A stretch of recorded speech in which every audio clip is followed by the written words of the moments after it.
Let's get to the fun stuff here, fellas. Playoff preview. I've got the odds. I'll go through them, and then we're going to go through each game with like a brief kind of preview. So Oregon is plus 350. They have the leading odds as of today. Texas right behind them at plus 360. UGA plus 500. Ohio State plus 500. Penn State 550. Notre Dame 700. And then it drops off a cliff. And the first team on that cliff is Tennessee at plus 2,500. Beyond that, it's plus 4,006, whatever. So Oregon's your favorite, and all the other teams like Texas, UGA, Ohio State, Penn State, Notre Dame, they're pretty close in there. Notre Dame being plus 700. Our first game, Indiana at Notre Dame Friday night, ABC, 8 p.m. I'm so excited for this because my entire life I've been waiting for a real college football playoff. Ever since those 1994 Penn State Nittany Lions didn't get a chance to play for the national title, and I asked my dad why. Not having a playoff befuddled me as a little kid all the way to today. And it's not a +1. It's not 4 teams. This is a real 12-team playoff, and I couldn't be more excited. So Notre Dame, 7.5-point favorites. They're taking on Indiana. And Sam, I'll go to you first. I think when we were talking about upsets, this wasn't one of the ones where you felt like the underdog had a good shot. But what is the case potentially for Indiana winning this game? I really think Indiana's best bet is Notre Dame having a game like they did against NIU, where offensively they just don't show up. Because I look at this Indiana team and they've played really 2 high athlete opponents, right? They played Ohio State and Michigan, and in neither of those games did their offense look very good. In both of those games, they got beat up on the line of scrimmage. Now they're playing a team in Notre Dame that I think is at that level, if not above Michigan, on the line of scrimmage and with their athletes. And that Notre Dame defense is probably better than Ohio State and Michigan both this year. Like, I don't know. Like, this matchup does not look great for Indiana. And South Bend is like, we don't talk about it in terms of toughest places to play in the country. But if you look at their record, their home record against the spread, their home record straight up, like one of the best home field advantages in college football, especially since Freeman got there, but over the last decade and a half. I think this leans Irish big time. It's going to be a gross, yucky Midwestern weather game. That leans Notre Dame, and I think their ability to run the ball. I think this could be a huge Riley Leonard game. I think people forget how good Riley Leonard is, and he's been really, really good this year. The only thing I'll push back on there, Sam, is that the 2 things you mentioned the weather. They're playing an in-state rival, right? So someone from Florida's not coming up there to play them. And they're playing an in-state rival, which means that Indiana's probably going to bring fans to that game. I mean, so it's like the home field advantage is obviously beneficial from you're not traveling. You get to do a similar routine before the game, but it's a Friday night game. You've got an in-state rival coming to play you. I just think, well, that point too, to Mike's point, having 3 weeks to prep and the other way around, when was the last game Notre Dame played? It's been 3 weeks since they played, right? So you got both sides of that, being that Sig's got 3 weeks to prep, and Notre Dame hasn't played in 3 weeks. So I love that this game's on Friday night because this is kind of I was hoping for a lot of Big Ten SEC matchups, just selfishly. But when they announced this game, I couldn't have been more excited an in-state. When was the last time those 2 teams even played? They don't play. They don't play very often at all. I can't imagine they've played any time since mid-2000s. Billy, do you have any edge on this game? What are your thoughts? I am not a believer that Riley Leonard is the formula that's going to win this game. I think the formula that's going to win this game is Notre Dame can run the ball in Indiana. I think that's kind of just how I see it. And I think if Indiana has a chance to win this game, it's if they're able to stifle that Notre Dame rushing attack. But the more that I think about it, the way that I look at games like this is I try to think of how many scenarios are there and what types of games will have to be played in order for X team to win. I don't see a lot of paths for Indiana to win this football game. Indiana does have a top 10 Heisman finalist on their team, so let's not forget about that. Who? Their quarterback finished like number 7 in the Heisman. I did not know that. Yeah. Rourke was the number 3 quarterback nationally in QBR this season. Number 3. And that is opponent adjusted. So don't overlook Curtis Rourke in this one. And don't overlook Cincinnati to do weird stuff. Like it's their style points here, right? Like you can win 3-0. Like you could do weird stuff. It's going to be interesting. My case for Indiana would be We know Notre Dame's strength is running the football. They're third best rushing offense nationally in yards per carry. Indiana, number 1 in the country, and rush yards allowed per game, number 1. So they are preventing the run better than anyone else. I know the schedule is something to be said for that, but even against Ohio State and Michigan combined ran for under 200 yards. The two of them combined ran for under 200 yards on Indiana. So if Indiana can stifle Notre Dame's run game, they'll have a great chance. The problem for Indiana offensively is that Notre Dame has the best passing defense in the country, statistically. Passing efficiency allowed, they are the best. And that's a problem for Curt Cignetti. So I think this is going to be a defensive battle. You're going to see a lot of running the football from Notre Dame. Leonard is the best running quarterback in the field. Levitt and Cade Klubnik are okay. Leonard is a premier running quarterback. I think that potentially gives Notre Dame the edge, but I like Indiana to cover this game. I really do. So what's the line? 7.5. 7.5. So we picking winners around who is anyone taking Indiana? I'm taking Indiana. I think it's going to be a weird 17. To win outright? Yeah, I think it's going to be a weird 17-19 kind of football game. I could see it happening, Casey. I really could.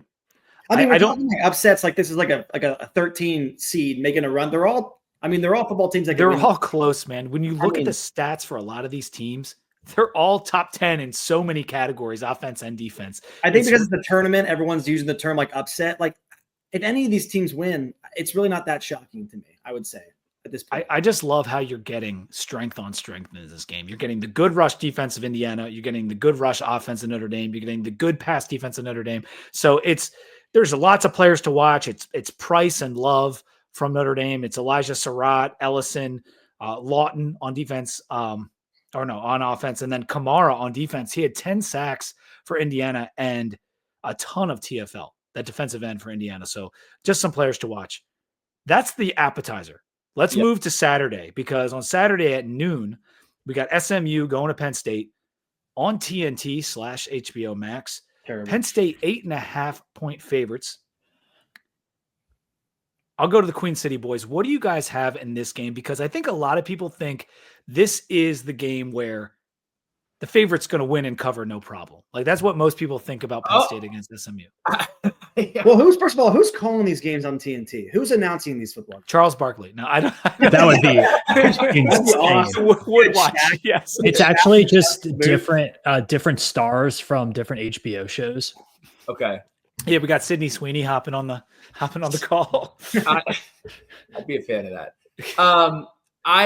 I personally think that the widest spread, the largest margin of victory is going to come from the Indiana Notre Dame game. That's my opinion. I hope that's not the case. It's so hard because if Penn State went out and played the way that Penn State normally plays against Oregon, I would have 100% been on SMU. But Penn State impressed me so much in how they played against Oregon that it throws like a wrench in how I view Penn State. On top of that, you got all these kids from Texas and Florida and Alabama and Arkansas going up to Pennsylvania. Mm-hmm. I think that I have no read on this game whatsoever. It's the least sexy game. There's a reason that it's noon on the Saturday. I mean, there's a reason. Which is a disadvantage for Penn State, in my opinion, being at noon with that home crowd and home environment. We know how electric it gets at night. Now, that will be the most lopsided from fans, though, I think. Because I think that Indiana's going to travel. Tennessee's going to travel. I don't know about Clemson's traveling because they couldn't even travel to Charlotte for the ACC championship game. But so those other two games, it's probably going to be 90% Penn State in that stadium. Yes. That's my thing. My issue, I haven't bet yet on this game. I'm probably going to take Penn State. My fear with this for Penn State is they just played the best game Penn State football has played in a long time, and they lost. Do you get a repeat of that performance? I don't know. But I kind of see your point about the weather and the stadium, and I think weather is a bit overrated. Definitely overrated. There are players from Florida and Texas on Penn State too. Definitely overrated, yeah. These guys practice inside. Yeah. Okay, so let's get. I do think once it gets below like 30, that's when it kind of starts to become a like physical issue. Like my hands are really cold and I might not catch the ball, or like you're warmed up and your muscles are ready to go, and then you sit on the sidelines during a long drive and you get cold up. Like that's when it could make a difference. I'm leaning Penn State in this game, but I'm a little bit worried that we just saw the best that Penn State has, and I don't think they're going to have that performance again. It's almost too like I was thinking Oregon's undefeated. They're the number one team in the country. Are they giving us a little bit of playbook on that they give up points against good offenses too? Like they're not shutting down top offenses. I never expected Penn State to score nearly 40 points. I think it might have been more of an Oregon issue than a Penn State. I mean, they had wide open guys. I mean, I agree. They over the middle. So that's why I think this is going to be a closer game. I think it's going to be like a 23-24 game, and I don't know who's going to win it. I just think it's going to be kind of those low 20s close game. That game, the Oregon and Penn State game, broke me in a couple different ways because I never expected Penn State to give up all of those slants and just let Oregon shred them over and over again. On the flip side, I didn't expect Penn State to score that many points. Yeah. And it was weird. It was so weird because like Oregon, Drew Aller should have been sacked 12 times. And he just refused to go down. It was one of the most incredible performances. He played a good game. I think there's massive holes in the Oregon defense. I mean, again, Ohio State played average that game and they scored 31 points. I mean, so it's like on the road. I think Oregon is showing us some holes. So that's why I think maybe it's a little inflated that SMU has a real chance to go in there and win that game. But are we ignoring the fact that SMU was lucky to even come back against Clemson because they are so mistake prone? They have continued to show that throughout the season. They're a good team. I think they're good. They're like Miami. Yeah. And you know, it's funny because people will to rip on Notre Dame's schedule, the rip on Indiana's schedule, the rip on SMU's schedule. Penn State's schedule gets poked at. Like everyone apparently has played nobody, Paul. Yes, if you're not in the SEC, if you're on the SEC, they poke at your schedule. I mean, that's just the way it goes. But Penn State, they're known for their defense. I don't think it's as elite as it's been in years past. It's still very, very good. Abdul Carter, 19.5 tackles for loss this year. SMU has a sneaky good rush defense, though. And we know that Allen and Singleton, right? I'm getting that name right. Yeah. Yeah. Singleton and Allen from Katron Allen was amazing in the last game as well as Singleton. 650 yards combined this year and 13 touchdowns. That's something that SMU has to slow down. And on the flip side, it's all about stopping Kevin Jennings. And I think Penn State can. I like Penn State to cover. If it was at night, this would be a slam dunk, lock it up for me. Penn State win and cover. I'm not so sure just being earlier in the day. If it happens to be like a warm 50-degree day, I do think that would make a difference. I really do. Yeah, this is going to be a weird, tough game because it is very much of like Penn State has to beat SMU, but I think they also have to beat the narrative that surrounds their program. And I think we're about to talk about another program and another coach that kind of has that same issue going on. Mm-hmm. And it's like, do you in a game of this level, of the playoff game, you have to beat more than just the other team. Like you have to beat your own expectation because there is such a lead up to this game. Like it's not your normal 1 week of prep. This is like a month of prep for this game. I think it's really interesting. I would also point out that Penn State now doesn't have a backup quarterback. Yeah. If Drew Aller gets hurt, it's curtains. It's absolute curtains in this game. And he is a guy who he puts his body on the line a lot. Make sure you're watching Tyler Warren in this game. If you watch college football, you know about Tyler Warren, but he's a freak of nature. 88 receptions as a tight end this year, over 1,000 yards. So fun to watch that guy play. He's really, before the Oregon game, I would have said that's their explosive play guy, their tight end. And they found some other ways to move the ball because the running game was working so well. But Tyler Warren is the key for Penn State to score and put up points. So. I think Penn State too also has the most pressure on them in round one because they got the easiest, quote unquote, easiest draw. They also have the coach, and because even to your point, Sam, if let's say they win this game, is James Franklin really off the hook for winning? It's not like it's not the biggest game he's going to play. I mean, so it's like he's going to have to win multiple of these games to really get that monkey off his back. So the most pressure is on Penn State in the first round, I think. If he loses to SMU or Boise, people will be coming for him because those are teams that Penn State should be better than in terms of college football hierarchy and just on the field what we saw this season. Penn State was ranked higher than both those teams all season long. Depends on how they play too. Like if Aller throws 2 picks, like again, sometimes the coaches get a little bit about like if you turn the ball over, what are you going to do? But so if they play clean, I think that they'll win the game. Warren is the backup QB. We did see him do all kinds of different stuff behind center this year, so that's definitely a possibility, Mike. Let's move to Clemson at Texas. This is at 4:00, also on TNT. Texas, big 11.5-point favorites in this one against the ACC champs. Sam, what do you think about Texas being the biggest favorite among these first round games? First four. It's weird because I feel like it's warranted with Clemson's performance this season and Texas's. Like Texas at points this year has absolutely dominated teams. And in fact, I think in that Georgia game, if you look at any sort of advanced metric, they played better than Georgia for a lot of that game. Their only issue was once they got like inside the 35-yard line of Georgia, they weren't able to score touchdowns, right? That's kind of your fear. They haven't been a very good red zone offense all year, and Clemson is coming in playing with house money. So it's a really weird game from a betting perspective with the 12. I do think Clemson has been kind of outplayed in 2 straight games now. And now they're playing the toughest opponent that they've played, and they're playing it in a true road game. I don't love that. And I also don't love the fact that they still can't really tackle because they couldn't tackle Lenore Sellers. They couldn't tackle anybody for SMU for 3/4 of that game. And now they have to go up and face Texas's wide receivers and running back core that are as athletic and shifty as they come. A little bit worried about that. So 12 is a lot of points to bet, but I do think Texas should probably be favored. Something like 9.5 to 10 makes a little more sense. When you get to 12, now you have to beat them by like 2 touchdowns. And that's very different than beating by a team by 8 or being a team by a touchdown and a field goal. Real quick before I go, I want to give you the chef hat and I want to give you the spatula, and I want you to cook on Sark and cook on Texas. So the question coming into tonight, me and Billy, is like, is Texas good? I mean, like, are they a good football team? Because I'm thinking about these teams.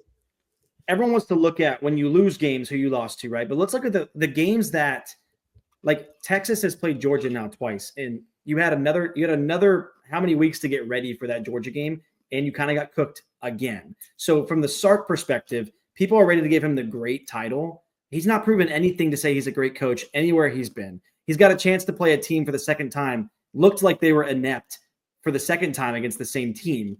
I understand, yes, they've looked good on offense in certain points, and they look good on defense in certain points, but when they're bad, they're bad. So they haven't done anything for me that has proven, okay, they beat Texas A&M, but A&M had their downfalls as well. So I first of all was upset when they got the 5 seed personally. Second of all, I don't know what they're doing to warrant the 12-point favorite and to warrant the 5 seed and to warrant everyone being like, Texas is a great football team and coaches are good.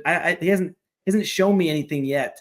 Like, what are the big games that Sark has won that these other coaches are getting heat for when they lose them? The Bama game last year. They won Bama last year. They won the Big 12 last year. And they won, and that was big.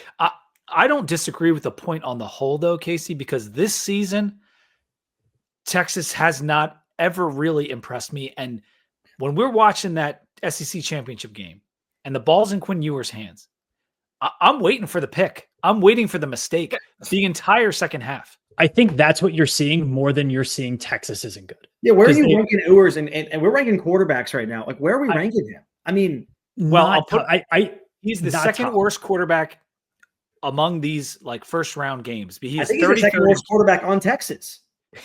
That's good. He's 33rd in QBR nationally. A lot of these guys, Leonard is 14th. His opponent, Cade Klubnik, 15th in QBR. So he's 17 spots higher than him. I just think that Texas has been the beneficiary of the media machine telling us all year how good Texas is and how it's Texas's year, and all talking about how talented they are and everything else. And I'm not saying they can't. I am simply saying they have not to this point. Watching the Georgia-Texas game in the SEC championship was one of the most brutal displays of offense and adjustment. Both games this year, we sat there and I said, this is bad football. This is not. It wasn't good. It was not good football. People say 6-3 first half. Like, oh, this is great defense. No, that was trash football. Reminds me of so many mistakes. The Rams-Patriots Super Bowl game. Oh yeah, where it was like just bad, just disgusting. I also think too, though, like Texas has pretty clearly had the best defense in the country all year. I think they've only given up over 2 touchdowns twice. Who have they played? What stat are they ranked number one? Whoa. We can't say who have they played to every team in the country. Second best They're number passer one rating allowed in terms of pass defense. They have a very good pass defense on Texas. Number one schedule adjusted EPA defense in the country. What is that? That went over my head. What is that schedule adjust? What was it? Well, let me simplify it for you, Casey. We're pulling stats out of nowhere here. It's like, well, the number 2 scoring defense in the country. They only allow 12.5 points per game. Sounds like there's bad quarterbacks. They're number 1 in yards per play against. Yeah, it's an objectively good defense. You can take the schedule into it, but it's a good defense. But you know what? Quinn Ewers is the issue. Is the issue, Sam. And Clemson has a good defense too. And it's not Brent Venables' Clemson. I get that. But TJ Parker, their defensive end, has 19 tackles for loss. That's 4th nationally, tied with APR. He has 11 sacks, tied for 7th. Klubnik is a good quarterback. I just think this line, to Casey's point, it's all the perception. It's perception. Like it's the Longhorns. They were in the playoff last year. Clemson got lucky to win the ACC. I get all that. Clemson can win this game outright. They absolutely can win this game outright. And taking the 11 on the spread, I think, is the easiest pick of these 4 games. When was the last time? And I know there are a bunch of people here listening that don't like Dabo Swinney, and I'm a Dabo Swinney guy. I like Dabo. When was the last time that he could genuinely walk into a game that had this much meaning to it and be little old Clemson again? He is in a position to where he is little old Clemson again. It's going against Texas. It is exactly like it is his origin story that he is getting to relive after he built this program into a national contender. I love Clemson to cover, and I like Clemson to win the game. And if you're thinking on this stage, Billy, when the nuts are on the table, who would you rather have as your head coach? Clemson and Dabo, who that's what I'm saying. National titles. Let's pretend Clemson wins this game. Sark needs to start being talked about as like, I don't know, big games. It kind of like goes away a little bit. He needs to be into that conversation because he bought himself some time with that Bama win. He did. The Bama win was week 2, wasn't it? Beginning of the season? Or am I tripping? I mean, Bama made the playoff and he went into Tuscaloosa and beat them that year. We're just talking about beating Bama in a regular season game is like they were like a program changing win. They were like 4 inches away from no one beats Bama at Bama. Like it doesn't happen. Like it's so rare. I think it is. Yeah, I mean Kirby's 1-6 against Bama. To put a bow on it from my perspective, I need to see something from Texas. We've been waiting all year. I need to see something from Sark, and here is his opportunity. I am just sick and tired of so many people coming outright and saying, oh, Sark is one of the best coaches in college football. I have yet to see it yet. I guess like that's the thing too, is like you guys can disagree. But after watching the Big Ten championship and the Texas-Georgia game, why did Texas just get that 5 seed locked up? Like I don't know. I don't know. No, I'm with you. Casey. I don't think either Georgia or Texas, and this might piss off anyone that's an SEC fan watching, I don't think either of them are very good. I really don't. And now you got Georgia playing with the backup quarterback. And guess what? That was good enough to beat Texas with the backup quarterback for the entire second half. Yeah. So Klubnik's legs, to me, will be the difference if Clemson's able to cover and or win the game, because that is breaking down the defense in a way. Because I don't think Clemson and Antonio Williams are going to be able to pass like crazy on Texas. I don't think that's going to happen. I think this is going to come down to a few big plays, and it'll probably look similar to the SEC championship game. Can I say one more thing on this? This isn't football related. It's just Texas related. Has anyone else had enough of Matthew McConaughey? No. And it's not his fault. I like Matthew McConaughey as himself, but the media and the screen time has gotten completely out of It's a bit much. It's a bit much. I mean, this guy, they're acting like he invented chicken salad. Like I personally he invented tuna salad. That's a 3-hour live podcast. Oh, the tuna salad clip. Oh my God. I forgot about that. I need 3 hours in the middle of my day of Matthew McConaughey zooming in to a podcast with Pat McAfee. That's what I need on my TV. Yeah. Well, have we even listened to him try to talk? I mean, I'm missing it. Has he had an intelligent conversation about football with anybody, like on screen? Like, I mean, they're acting like he's a good football mind, at least a little bit. I mean, I don't know if they act like he's a good football mind, but you're gonna ask the celebrity. You know who's a good football mind? Chalamet. Timothy Chalamet knows ball. The Counter Strikes is the kind of guy. He's like, run the flea flicker, run the flea flicker. Run the flea He strikes me as that flicker. kind of guy. You know, like Why are we running no flea flickers? Yeah, they won't see it coming. He strikes me as that kind of mind. So Are we ready for the big one? sure. Are we ready, Casey? All right. Saturday, December 21st, number 9, Tennessee at number 8, Ohio State. This is in the shoe, 8 p.m. ABC. He'll be there. Are you going? Oh my God, that's awesome. I will be there. Me and apparently 70,000 Tennessee fans, they think that are going to be in that stadium. You know, Ohio State, 7.5-point favorites. So I said the thing about Penn State.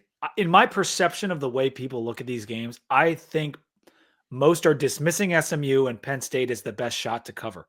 But a lot of people like Ohio State too, and they're throwing the Michigan game away as mind games. Like Ohio State played mind games on themselves. Casey, how do you perceive this matchup, and do you think there's something to that mind game against Michigan State?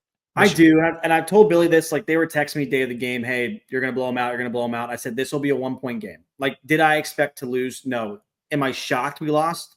No, because I'm not trying to make excuses. It's just extremely fluky game from Ohio State in a way of like people are saying, you know, that we lost. We gave up 60 yards that game, right? The defense is 100% there.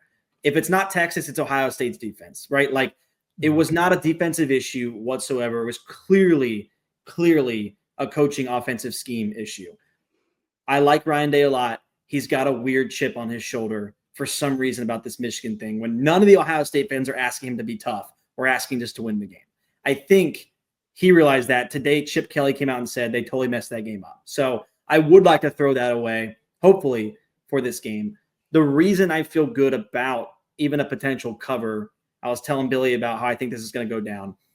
Tennessee's going to get into the red zone. I think they have the dynamic players to throw the ball, to run the ball. Ohio State's red zone defense is really tough. So I think you're going to see Tennessee settling for some field goals early to get points on the board. I think you're going to see Ohio State do the opposite with the kicking issue that they have and the aggressive issue that they're going to go into. I think you're going to see them go for it a lot on 4th down in the red zone. I see us putting up 4 touchdowns. I see it being like a 28-20 game. Now, again, all that could be wrong, right? Because Ryan Day might come out and say, screw it, we're doing the same thing. We got to run the ball. So I don't think the weather is going to be a factor because all of our kids are also from Florida, Texas, California. I will say I saw CJ Stroud go to Michigan 3 years ago. That was, you could see on his face, it was the coldest football game he's ever played in his life. So I will say, I don't know what the coldest game Nico's played before. I did see a clip that the Tennessee receivers were cold at Georgia in 55-degree weather because their heater wasn't working and they were complaining, allegedly. So maybe the weather will play a little bit of a factor, but it could go one of 100 ways. It just depends on which coach team. If Georgia Ryan Day shows up, we lost that game. We put up 42 points, right? If that team shows up, we should be totally fine to win this game because we're the most talented team on the field, in my opinion. I think 7.5 is just too big of a number for this game. I'm really curious about that. So from a betting perspective, I would go Tennessee. And I think if there was one to pick just because of that, if there's one to pick the underdog to win outright from a numbers perspective, it's probably this. But I'm a little bit worried about Tennessee's offense. Have not had that many. They've been playing a lot better the last few weeks, but the competition has kind of gone down. Like it's been Kentucky, it's been Vanderbilt, it's been UTEP. Those are not great defenses. This is such a more difficult task and is much closer to that Georgia game. And they were up in that Georgia game and they were like, it was 10-0. They were in control. And then they just crumbled on defense, their pass defense specifically.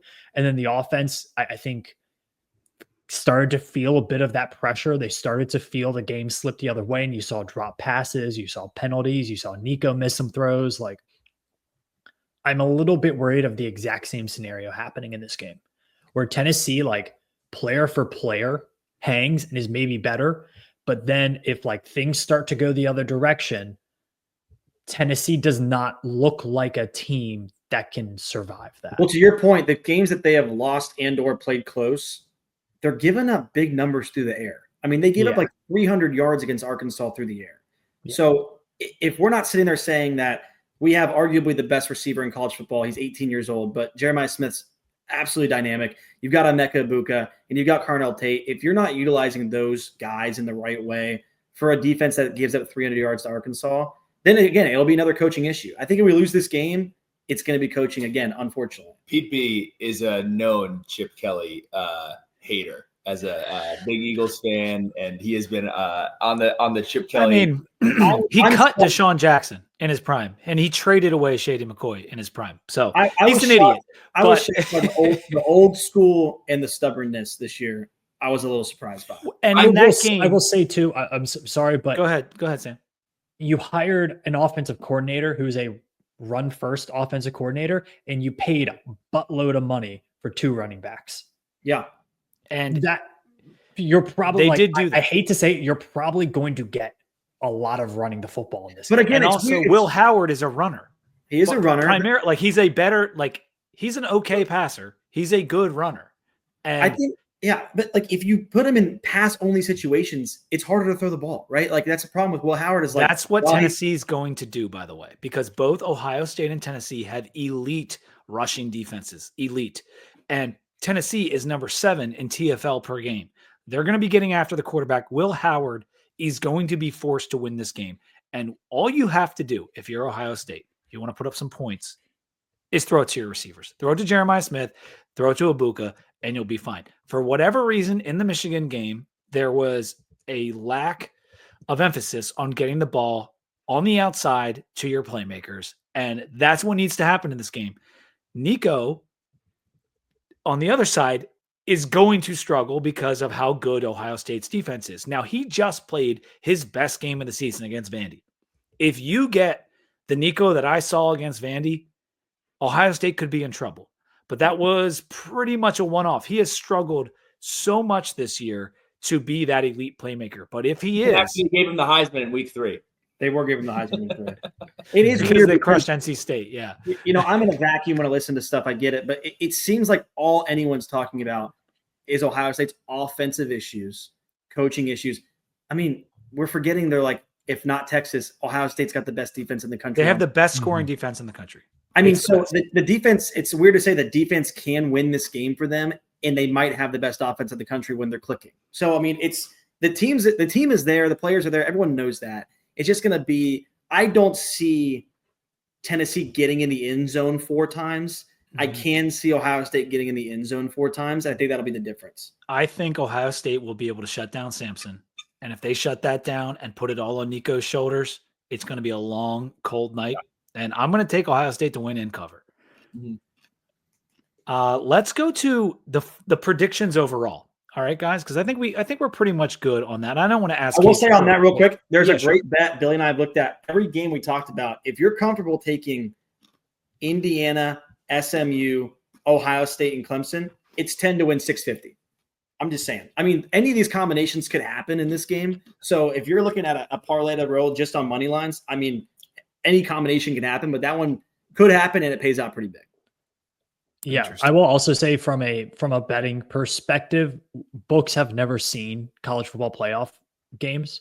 All of these teams are good, right? We can nitpick who's better, who's worse. All of them are good. With how big the spreads are at like touchdown or more, taking all of the underdogs money line, not parlaying them, just taking each one money line.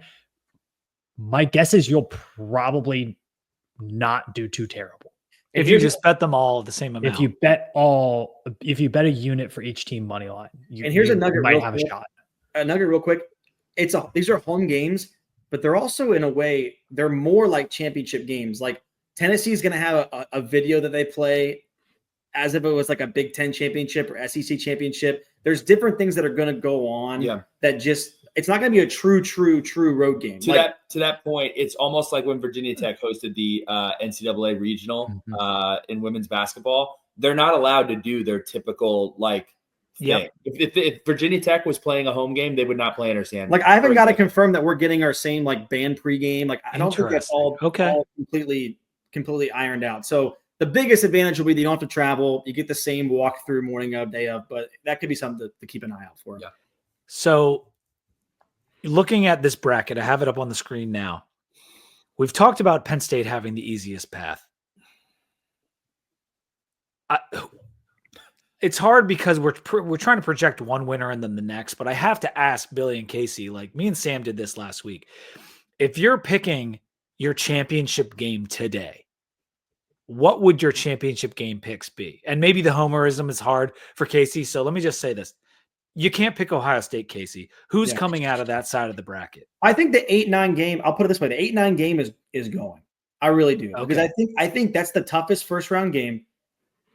I think, and I could totally eat crow on this in 10 years. I don't know if we're going to see like a 15-0 national champion in this format. Like the fact that Oregon doesn't have a loss yet, it might end up hurting them a little bit because they haven't lost a game. It's really hard to go undefeated through this bracket, even if you get a bye. So I think whoever wins this Ohio State-Tennessee game is going to beat Oregon. So I think whoever's going to win the 8-9 game is going to go, because they're going to get a big emotional win, whether it's home, whether it's road, and you start getting a little momentum. Like Ryan Day said, like it almost would rather us be playing this week than getting a bye based on what happened against Michigan, because you have to go out there and just start playing football. And Oregon's been sitting there on the sidelines for a little bit of time, and they've been cracking a little bit defensively. So I think Oregon, you've heard it nationally, they got a bad draw. I mean, that road that whoever's it's going bad. through, It's terrible. Yeah, it is. It'll be fixed because of this. But you know, I don't have a problem with Dan Lanning. I don't have a problem with Oregon. I think they're running into a buzzsaw no matter who they're getting off of that. Ohio State going to play the Rose Bowl or Tennessee playing the Rose Bowl. I mean, both those fan bases will be jacked up to play in the Rose Bowl. I think that from that side of the bracket to not be a homer, whoever wins the 8-9 game, I think is going. So what is your final, though? Yeah, who's coming from the other side? It's like the NIT versus the NCAA tournament. Looking at this bracket, it's like it's two different sides. But I would probably just take Georgia based off Kirby Smart being the only elite coach in the field, proven to be an elite coach. Okay. So I think it'll be Georgia and whoever wins the 8-9 game. I had an answer, and it was a boring answer, and I'm going to change it. Okay, I like just changing it up for the sake of that. Let's do it. We're a podcast here. Get a takeout. I'm going to go Ohio State and Notre Dame. I think Notre Dame has an opportunity to go against the Georgia team that's beat up. I think Notre Dame has looked awesome, for the exception of the Northern Illinois game. And this like Boise, Penn State, SMU situation, like we're saying, oh, Penn State has such an easy path. Actually, Boise has a pretty damn easy path. So I'm going to go with Ohio State and Notre Dame. What I think is a little peculiar that I'm going to do here is I'm going to have Arizona State in my Final Four. I think that Clemson is going to beat Texas, and I think Arizona State is going to beat Clemson. Arizona State sitting there waiting for one of those teams is a dangerous proposition. They're playing some of the best football in the country.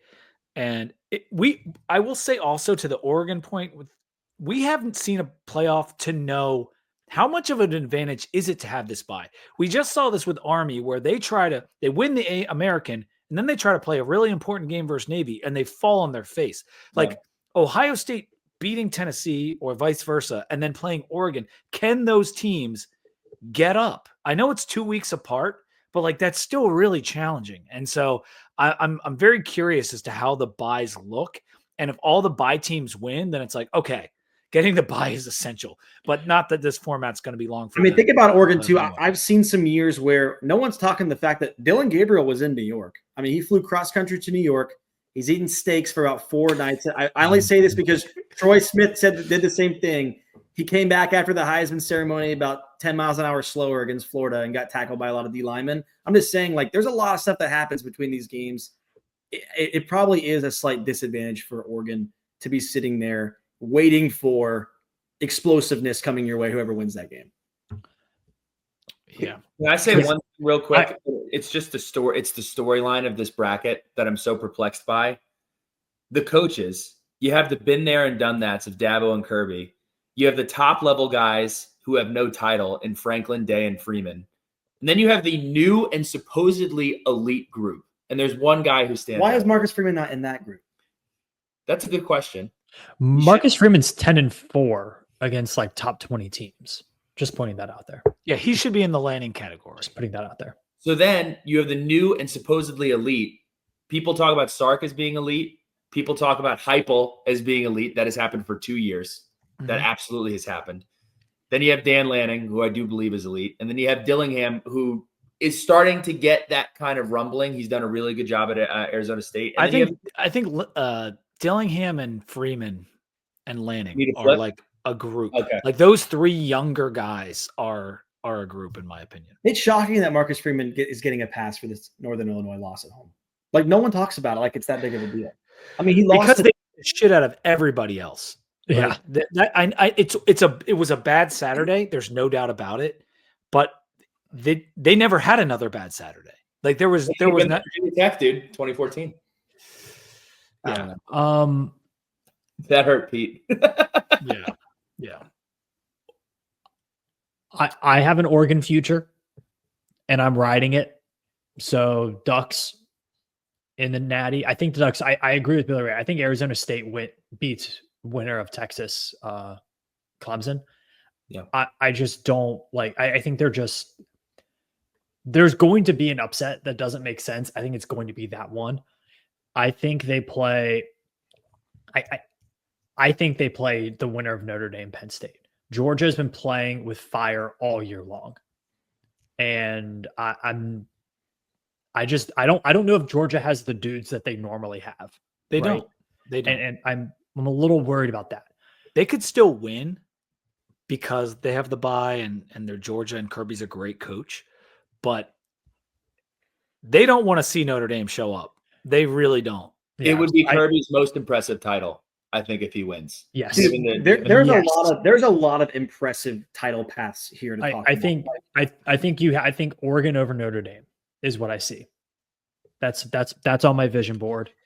And we said, Sam, I didn't think we'd be in this position where Notre Dame would have a real good shot at a national title, especially because they were not able to get the bye. We've known that for a long time. But with this field, and they're really not being an elite standalone team, Notre Dame has as good a shot as just about anyone. Their odds, they're longer than some of the other teams, but I don't know, man. If you can beat an Indiana team that played almost no one throughout the year and then play Georgia with their backup quarterback, that's about as easy as it gets to get to a semi. And I think too, like people are talking about how tough Oregon's draw is. I think from a travel aspect, that's the toughest part because, they play it. Their last game, they play at home, and then they travel to Indianapolis. Then they travel to Pasadena. If they win that game in Pasadena, they got to travel to God knows where they're going to host the next game. I think they've already beaten Ohio State. Tennessee has lost a few times here and looked pretty inept on offense a few times. And if they look even the slightest bit inept against Oregon, it's curtains because Oregon's going to drop 45 on that pass defense. So it's a tough draw, but it's not a tough sell on Oregon making it to the title game. It also feels like everyone's okay with them not winning. Like it's almost like they should have a lot of pressure on them to win this, though, right? Because like they're the team that hasn't cracked, and they've never won a title. Like if they don't win it this year, it's like when are we going to start talking about them as like the Bills? No, this is Lanning's shot. Like this is Lanning's shot. They're 12-0. They're the number 1 seed.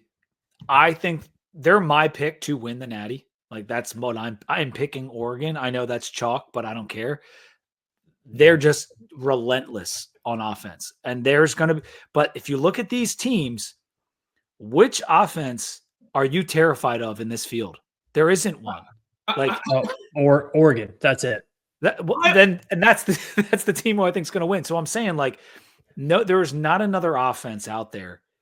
Like then again, Penn State put up 38 points on them. So Arizona State, if Arizona State is winning a football game in the fourth quarter, they're handing the ball. But you could argue that for like again, I'll sit here and be a homer. I mean, if Ohio State's offense is clicking, they're an elite. I mean, they're elite offense. Like if any offense is clicking correctly, you could be afraid. I think it's them and Notre Dame, Casey. I think those are the two other offenses that when they're at their best, they're nasty. Yeah. And so, but Ohio State, you have to admit, they didn't slam the door on any of those lesser teams as much as they normally do this year. It feels like they were holding back. Like it's almost like I'm hopeful that they're holding back for some reason for this moment, right? Like what are we holding back for? That's a good point. I thought they were holding back for Michigan and they weren't. Well, that's what, honestly, at one point they usually save everything for Michigan, and I'm like, okay, like there's nothing to save there. I mean, what if What if the opponent didn't actually matter and Ashton Genty just like runs through people's faces for 200 yards? No one said the word Boise State yet to this point. I mean, what if? Because that's a really good. They have Boise State has a good pass rush. They have 2 absolute lockdown NFL corners.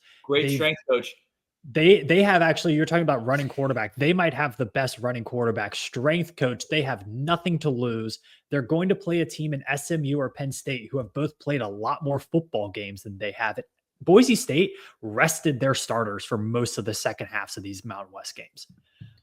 But they also beat Wyoming by 2. Like I cannot. And Notre Dame lost to Northern Illinois. Thank you. You're right. They won games and their only loss is to Oregon. PPPP. You're smarter than this. Laramie, Wyoming, 7,220 feet up in the air. I agree. It's a tough place to play. How many of you agree with this comment? Just thinking about it, there's 12 teams in the playoff. There are 4 teams with significant pressure on them to win a title. Mm-hmm. And there's 8 teams that are kind of just happy to be there. Like, I think you could argue Oregon has serious pressure to win a title. Ohio State has serious pressure to win a title. Penn State's got serious pressure to at least get there. And I would say Notre Dame's got pressure to get there. And Texas. But Texas almost feels like they're almost happy to be Penn there. State has to get to the Final Four. Right. Like, Franklin has to get to the Final Four. Like, or what, though? Are they going to fire him? I doubt it. No, but there's going to keep like the narrative's just going to keep bubbling. Like, you want to try to kill the narrative in some way, and they're not going to kill it unless they at least. He's not beating the allegations, Billy, unless he gets to the Final Four. I have to say, and Pete and I have said this on our show, like I guess this is our show, but we've said this all year. Absolutely nothing would surprise me with this. No.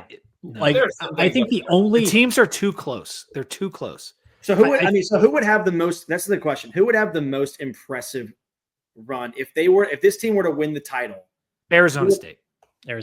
I mean, you could say Boise because Arizona State 2 years ago was in the depths of hell as a program. You guys don't see what he's doing, and I think he has a case.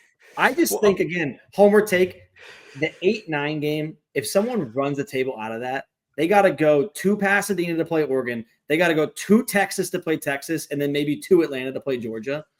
Again, damn, homer take, but that's an impressive run if Ohio State or Tennessee were to do it. I think if we look at this, if Tennessee does it and they get the plus 2,500, Casey, yes. Ohio State is plus 500. Ohio State is the most expensive. I know that you got to play the games. Okay, I'm glad you brought that up, Sam. By how much money? Like $1 million? Because Tennessee's paying their quarterback alone $8 million. Ohio State's not paying a single player $8 million.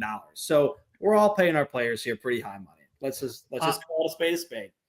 I think it would be by far more impressive that Arizona State, coming from the depths of hell that Herm Edwards put them in, would be crazy. Sure. I think Boise State as the G5 team would be crazy. But this is not the road, though. You're talking about the story. We're talking about the games. And also, both those teams do get a bye. I'm just saying they have to win one last game to do it. I mean, I think winning 4 games seems like impossible. I know. Like, Ryan Day is Ryan is only 4 games. I'm like, it's 4 games. You have to win. That's a lot of games. It's a lot of freaking games. A lot of freaking stress as a fan. I do wonder.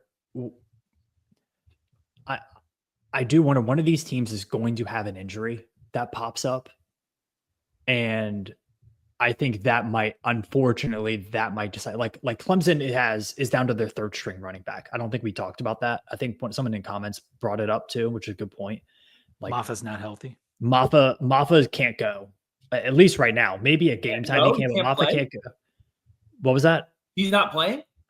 I think Maffa might play, but he's far. He's been 100%. not good for several weeks now. And their backup running back, who gets a lot of, is like their scat back guy, has torn ACL. He's not playing.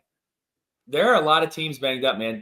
Ohio State in their starting center, who was an all-conference player. He won that award for the best in the country, which is crazy. And that's why Ohio State's rushing offense has been struggling the last 4 or 5 weeks, among other reasons. They played different competition, but running into the 2 NFL defensive tackles that Michigan has probably wasn't the best idea. It's really unbelievable. I mean, because even so, like I think Judkins and Henderson's both skill is hitting off tackle. Like, they weren't even hitting them off tackle. They're like going off the guard. And I'm like, it's just weird. Yep. It was really weird, man. It's like, I almost sickly hope it was some kind of fake joke that we can come back from. This is Carson Beck being out. I mean, it's why I'm not. Yes, I'm sorry, Sam. I talked over you, but yes, Carson Beck being out, not talked about enough. It's why I'm not picking Georgia to win at all. And I know that Carson Beck wasn't good. And the only reason they won the SEC title, I think, is because he got hurt. But you know what? Could it be without the juice of Stockton? I don't think they win that SEC title. Well, because it could be an upgrade because there's less pressure, right? There's less focus on the quarterback. Look at like it could be an upgrade. Stockton might not even know his last name. Dude, it reduces the ceiling, though, Casey. That's kind of where I'm at. Like, yes, it might raise the floor. It really might. Yeah, but it reduces the ceiling. We have I'm not going to out his name, but there is a funny rumor going around that the Cavender twins have a hex on Georgia right now, and it's unsurmountable with the Carson Beck thing. Look, the Carson Beck. Every time I watch Carson Beck, he's been awful. And the games I haven't watched him, I've been told that he played well. Yeah. I have not seen a complete game from any one of the SEC quarterbacks that are playing in this playoff. No. Ewers has been bad. If I'm Sark, could Manning start? We're getting out of control. No, he's not starting. But here's an interesting point. If you're Georgia, take the 1 and 2 seeds. Oregon should be afraid of 3 teams on their side. They should be afraid of Ohio State, Tennessee, and Texas if they get any of those. If you're Georgia, like, who are you really afraid to play? Like, I understand Notre Dame. They're not afraid. No, they can be dynamic. Penn State can be dynamic. But, like, if you're Georgia, you're still, like, you should have the expectation that you're coming out of this side of the bracket, in my opinion. You should have that expectation if you're Georgia. But with their current state of affairs, I don't think they're, like, any better than Notre Dame or Penn State. Like, it's a coin flip. It really is. And like I said before, if they get Indiana, I do think they're going to walk over them. If they get Notre Dame, which is a weird thing to say because it would have mean Indiana beat Notre Dame, but every game is different. I just think Notre Dame provides a very stiff challenge and veteran leadership that could go toe-to-toe with Kirby and that team. I agree. If Notre Dame gets out of the first round, I do think that first round game is really weird draw for them, dude. I think that being against Indiana in the state of Indiana, I don't know. I think they're going to lose that game. Like, Indiana is good enough to win 1 game. They're not good enough to win 2 is kind of my – Well, who are they getting if they win? Who are they getting next if they win that game? Georgia. They're getting Georgia. They go straight to Georgia? Yeah. Good luck with that. Yeah. They don't get Boise or SMU or, No, they're not reseeding. So, yeah, it's all set up that the winner of SMU and Penn State will get Boise and the winner of IU and I personally think it would be very college football for them, like, after the first round to just completely re-rank the teams arbitrarily and then play it again. Right. And then just get the committee together and then do it again. Right. Well, that's about it for this. It was fun. We broke it down for a lot. And I am envious of Casey's position, having my team in the college football playoff. I am not envious of, like, that 4-hour stomach ache you're about to endure. I told Billy, because Bill's like, dude, I'm so excited. I was like, the excitement for me ended when the draw came. Like, I'm not excited. Like, I'm laser focused. You're going to war. On my team. Like, Christmas will be ruined. I will say, not to be hyperbolic, and I try to explain this to my wife. I'm like, Han, you don't understand.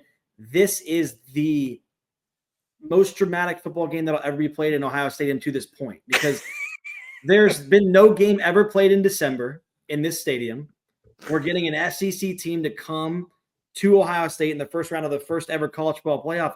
We're going to have a really, really, I'll put it, passionate fan base coming up to our place, tailgating for about 8 hours. It's going to get aggressive. I mean, you got 2 really passionate fan bases. Yeah, Tennessee travels well. And it's not that far away. So it's so cool that we're getting this and that it's on campus in round 1. Like, the only difference between the 2 programs is one of them has 2 titles since 2000 and one doesn't. I mean, that's the only difference. Yeah. Well, what's the total since, like, 1978? You both have, like, 2 or 3. Tennessee, there's been 5 presidents since Tennessee's last SEC title, but that's the way it goes. Hey, listen, talk your shit. Hey, I just gotta win or lose, you better get ready to hear Rocky Top a whole lot, and it's not going away. I don't think they're going to be stuck in your head. I don't think they're bringing their full band. Doesn't matter. Does not matter. It's going to be Smokey.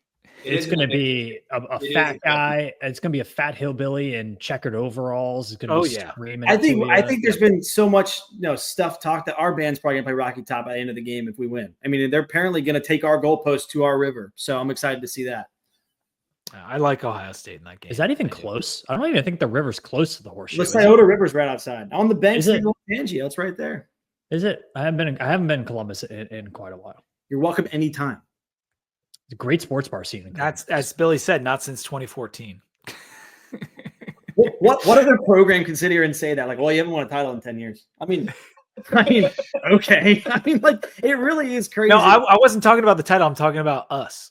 I'm talking about I would welcome you guys there every year. If it lost to VT and a title, I would welcome you guys there every single year. And you know what sucks? You're welcome. Is some Tech fans would be like, I'd sign up for that. There's a lot of pressure, on me because if for some crazy reason Ohio State was able to win this national championship, I mean, it sounds you will crazy. be insufferable. There's only 3 programs that would have 3 national titles since 2000, and we'd have a 17-5 record against Michigan. Who is to say anything at that point? I mean, you really can't. So I need this more than ever. Let's just put it that way. If Ohio State doesn't get to the Final Four, or this season was an abject disaster because when it started, it was Ohio State, it was Oregon, and it was Georgia. Those are the teams that we thought would be there at the end. And, those 2 losses, it's created this moment in time for Ryan Day where, like, he needs to put up or shut up. And every team's beatable. Every team's beatable, Casey. And I don't think, like, you having to play Oregon rather than Boise, it's worse. But Ohio State is good enough to beat every team. And here's why I'm hopeful is because the last time we were in a similar position, we went to Atlanta to play Georgia. That year, we had a defensive issue all year. We gave up 48 points. But Ryan Day came out and we scored 42 points in that game, or 40, whatever it was. You get that attitude after Michigan lost, I think we're going to be in a lot better shape than we were that year because we have a strong defense this time. So, but if he shows up again, that's the only way I'd want him out, is if he shows up and openly has not changed his mindset or scheme at all. It's a big problem. All right, that'll do it for the playoff talk. Sam and I are going to do some VT Corner. We're going to let you guys get to Monday Night Football. We've already chatted for a while. Thank you both for being here. I cannot wait for Friday and Saturday, man. It's going to be great. Sick. All right, later, buddy. Thanks for having us. Thanks, guys. Appreciate it. See y'all.